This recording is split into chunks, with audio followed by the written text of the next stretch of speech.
Bonsoir à tous. À 2 semaines des élections municipales, 598 listes ont été validées dans le Jura.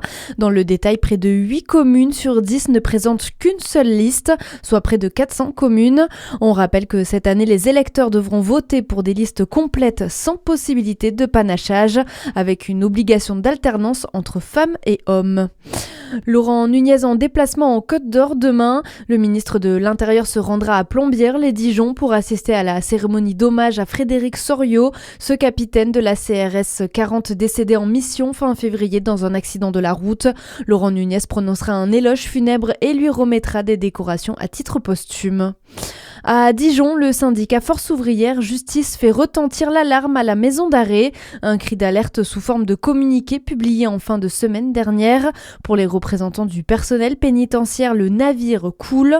Et ce ras-le-bol, il ne date pas d'hier derrière les murs vétustes de la rue d'Auxonne. Il faut dire que l'établissement est l'un des plus surpeuplés de France, Val-de-Marne-de-Lage. 340 détenus pour 180 places, statistiques du ministère de la Justice qui indique un taux d'occupation de 189%.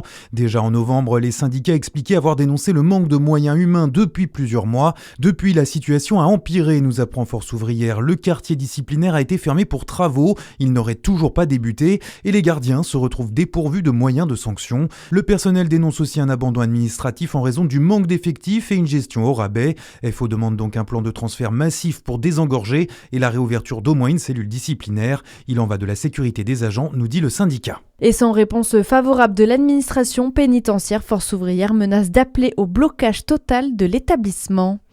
Dans le reste de l'actualité, je n'ai pas peur d'envoyer des troupes au sol. Donald Trump n'exclut aucune option dans la guerre face à l'Iran. Le président américain s'est exprimé ce soir tandis que les frappes se poursuivent au Moyen-Orient.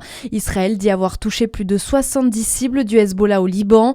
Le Qatar a lui abattu 2 avions iraniens. Le régime iranien déclare avoir visé 500 cibles dans la région liée à Israël et aux États-Unis. Ces nombreux bombardements affectent évidemment le transport aérien. Au moins 1500 vols arrivant au Moyen-Orient ont été annulés aujourd'hui sur 3800 prévus, alors que 400 000 Français se trouvent dans la région. Certains ne savent pas quand et comment ils pourront rentrer chez eux. Air France ne reprendra pas ses correspondances avec Tel Aviv, Beyrouth, Dubaï et Riyad avant au moins jeudi, tandis que Emirates et Fly Dubai vont reprendre certains vols dès ce soir. Et puis, avis aux artistes amateurs et professionnels, le village de Saint-Laurent-la-Roche dans le Jura lance un appel pour une exposition estivale.